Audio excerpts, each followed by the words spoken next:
It's not a loop. It's a spiral.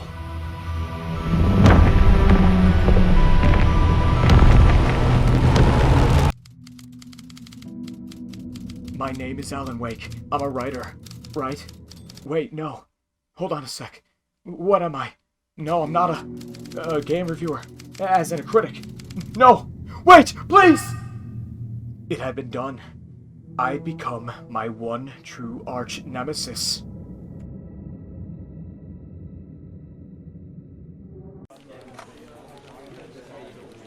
My name is Alan Wake. I'm a game critic, and I've had writer's block for the review of the game Alan Wake 2. Alan Wake 2?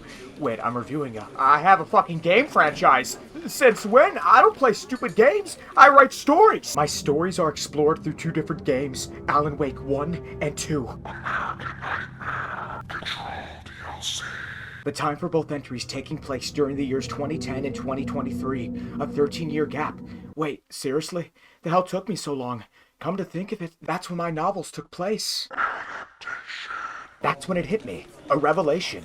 I was reviewing my stories retold as video games, reliving my traumatic memories in the form of interactive entertainment. Meaning, it's not a loop, nor a spiral. It's an adaptation, an adapted loop, and one I'm reviewing. But how is that even possible? Did someone plagiarize me? Our story begins by witnessing a large and nude man rise up from the water like Jesus Christ.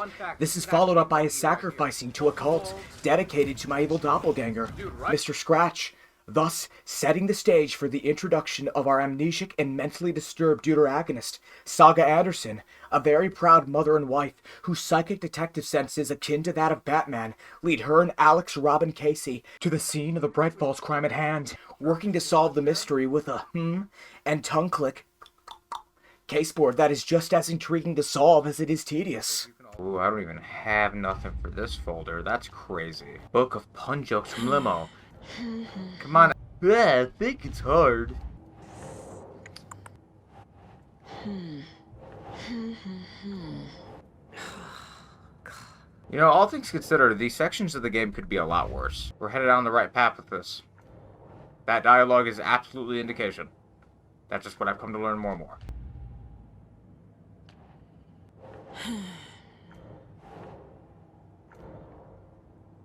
That's not right. Yeah, it's not. Why is this so impossible now? I gotta mention this. Has anybody noticed how finicky these goddamn images are on this board? Even when you're supposed to place it there, I've lost count to how many times the game has somehow made it to where I'm not able to place that image, and I have to do it constantly until it works. That is stupid as hell. Intriguing greatness truly applying to the story I've literally brought to life here, if I do say so myself. Tediousness, on the other hand, applying to the many other puzzles scattered throughout the game. But maybe that's the point. This game mechanic serving as a metaphor for humanity's flawed cognitive ability to fail at solving the most basic of puzzles without the need for a YouTube video tutorial. Some footage I found for this review perfectly demonstrates this severe mental decline. At this rate, Michi, is he going to finish Alan Wake in under 30 hours? I don't even know what point I'm trying to get to anymore with these fucking games. To be honest, that's why I tuned in. I'm like, oh, I want to see this. I want to see gameplay of this.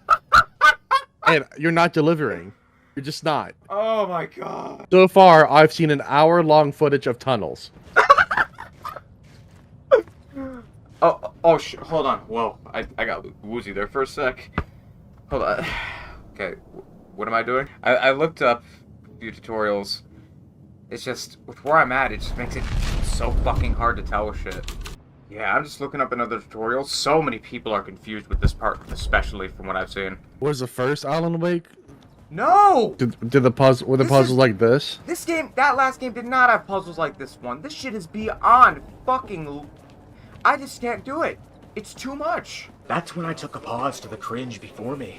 How could someone willingly choose to be so terrible at everything? Yet again, maybe there wasn't a choice to begin with. But that's when I decided I had no other choice for myself. I would have to stop the cringe, or God forbid it would take me before the dark place ever could.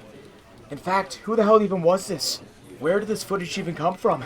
Am I reviewing the game or a bad playthrough? That's when we move on to the gameplay. Skill issue with keyboard and mouse aside, The core formula itself appears to be an enjoyable experience with a decent weapon selection, taken to fight and survive through the paralleling journeys of Saga Anderson and I, in the sense that one is combative and fun, while the other is horror and run, a lot, in many circles, gifting the player with a solid variety of gaming experiences, enhanced even further by the diversified level designs of both narratives, even with the slogging moments that can lead to an annoying halt on the gameplay pacing at times.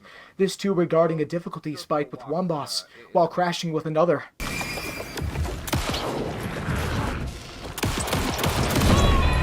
What? Okay. Yeah. I know what to do, but I'm just gonna lower this. I wonder how it's gonna compare to normal, just by playing it in story. Let's see. Okay, that was definitely quicker. Wow. Dude, it's taking so many less hits. Is that it? Oh. Dude, what a difference! Oh my god! Imagine if I did that earlier. See, that's why people were actually saying to do it. I have to... Stop camping! Wait, what the fuck? Dude. Dude. Oh my god, what is going on? Did the game really just fuck itself? Really? Dude. It's just frozen me again. At least it saved. I know exactly what to do as well, so... This is the second time this has done this tonight. It crashed at the start of the stream as well. Continue.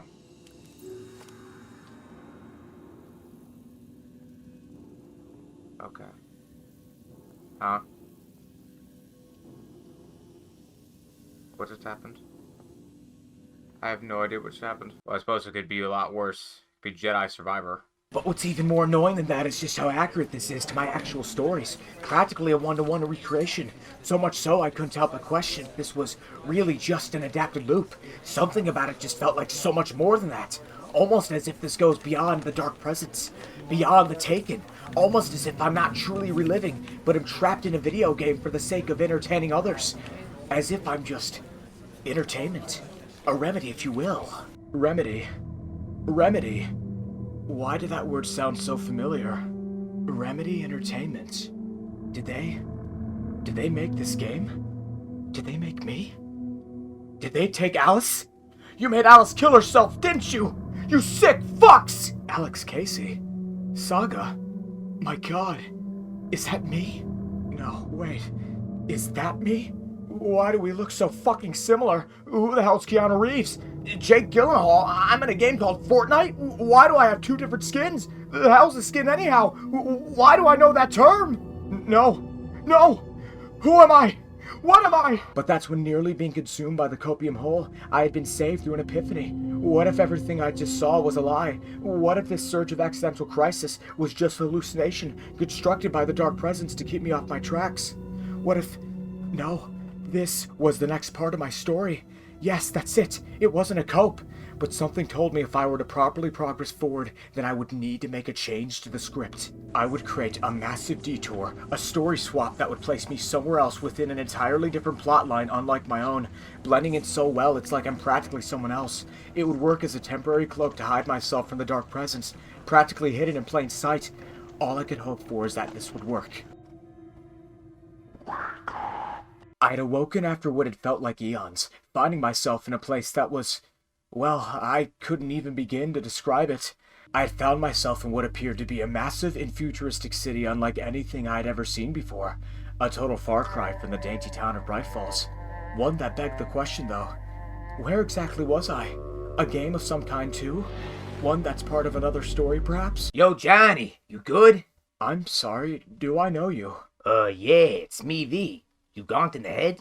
Your circuitry ain't fried, is it? Why would I have circuitry? Look, I'll just get right to the point. My name is Alan Wake. I'm a famous author trapped in my own story and... Yeah, whatever you say, Johnny. First you're a pompous rock star, now you're an even bigger pompous asshole, pretending to be some big-wig, big-shot author I've never even heard of. And all equipped with a fancy new suit, no sunglasses, and a voice changer. Less cyber on your hand, too. There's some sort of glitch or mod. Playing a prank, maybe? I hadn't the slightest clues to whom this fear was inferring, though a part of me did admittedly have an inkling of some kind. Whoever this Johnny Silverhand was must be so strikingly similar in appearance to me, it was nearly non-extinguishable. And come to think of it, I did recall seeing a man fused with what appeared to be cybernetic enhancements, donning a pair of sunglasses in my vision. There's also his last name, Silverhand. That's the second time I've said that without proper knowledge. How did I know that? Same thing about the skins and... Silverhand, you flatlining? What's gotten into you? That's when reality struck me like an arrow to the knee. In an attempt to create a detour through a story swap, I must have caused the Silverhand and I to swap places in our narratives instead. With our near-identical appearances being so similar, it would fool just about anyone. Meaning that if I was here, then he was... Here. Whoever here even is. No idea. It's all pitch black. Don't know what to do. Like I'm stuck in place. Sucking my own dick in the dark. Help me, Step V. I'm stuck. Johnny was in the dark place. In my place. In hopes of covering my own ass, I had ended up risking someone else's. What else is new? Johnny, what the fuck you doing? You're just standing there, you asshole! Upon ignoring V's incessant bitching, I had continued thinking about my next move. What I should do. What Johnny should do. Wait a second. A change to the script. Swapping places. This other narrative I'm in. The cringe at stake. These visions. That's when a mind-blowing reveal came to me. The change, the detour, was finishing each other's stories for one another. We are each other's detours, an escape from my own reality, my own mistakes, through the means of becoming someone else, by trading places, by becoming someone else, to escape myself, to escape me. But now in realizing this, I needed to save someone else, as redemption for myself. Forgiveness. I had no other choice. It was so clear now. I would need to make contact with Johnny. For fuck's sake! Hello, Johnny Silverhand. Do you hear me? Who the fuck is that speaking? That you, Arasaka? Where's Step V? I'm sure you bastards are behind this, aren't you? Look, I don't know what that is, but know you'll need to trust me and do what I say if you're to escape the dark place. You need to write the review, finish my work. It's the only way. Right? I don't write. I'm a samurai. I play with guitars and zero in on corporal rats. Do I look like a damn author to you? Look, you don't know me, and I don't know you. And I don't expect you to trust me either. But believe me when I say that Arasaka has nothing to do with this. Just write the review and it'll all work out. Just swallow your pride and listen to what I say. Fuck. I had done it. I had set the reviews in motion. So much for needing a Delta to Solomon. My name is Alan Wake. I'm a gamer. Name's John Wake, and I'm a motherfucking writer. And I'm here to talk about the story of taking down the one and only corpo bastard, Mr. Scratch My Balls. Wait, how the fuck did I know that? You know as much as is needed for the story. Just go with it. As this too applies to Phantom Liberty, a narrative that introduces newcomers Solomon Reed, Songbird, and many more. And though it may come across as a simple story expansion addition to the main Cyberpunk 2077 game on the surface, beyond that there is far more than meets the eye. Just like how all these take and meet my bullet shells with a handy flashlight equipped. Not typically my style of combat, but works well enough given the circumstances. Specifically helps given the weapons here too. And though I don't know her, I happen to prefer the Saga way of play with all the action, whereas find Alan's style more tedious. Too much of the same shit going back and forth in this one goddamn hub. Doesn't help that Saga seems to get more focused too, but at least makes up for it with a sick rock anthem musical. Just my style. And what helps elevate this style even further is the fantastical graphical presentation, combined with a stark atmosphere, and even tenser sound design. And that too applies here. So though I ain't scared easily, that one crazy old bitch could give me a run for my eddies any day. But if you're not so much of a fan of Fearful Running, then perhaps something a bit more RPG-centric is up your alley. This helped even further by the recent 2.0 update, alongside a $30 price tag, my own game being $50 and digital only. And being that I haven't played this shit, I'll just let the footage speak for itself. Overall, I'm feeling positive. Some things are definitely to discuss, which did bother me, but this was all in all, at the very minimum, good. I prefer the first game overall, though. As an overall experience, I thought this was pretty fucking great. And in so many ways, I honestly think this is better than the first. That's the thing. But do I prefer the first overall? I think I may just have those thoughts. But I can honestly say, I don't feel sick of this game upon having completed it. I feel satisfied all in all with my experience. 25 hours all in all. For $50 today's day and age, that's a steal. Something tells me that opinions become more positive since this recording. But with that done, how about we Get the Solomon! Johnny! something the matter, Step B? Something the matter? You wanna tell me, wait, Steffi, what the fuck? Nothing to worry about, kid. Let's get a move on. Let's get a move on. What the fuck you mean? That was it. I had done it. In completing the reviews, it led to a successful detour. But now the question remained, what happens next? Upon experiencing the journey I had just been on, I had come to realize in the midst of it all, it had never been a cycle, nor a spiral, an adaptation, let alone an adapted loop. It's a prophecy, a self-fulfilling one, revealing that everywhere I go, I'm just writing the next part of my story, whether it be as myself or someone who looks just like me. I still control what happens next, meaning my ego doesn't control me. I control it. I see what happens next, for I see the vision. I control the vision, for I am the vision.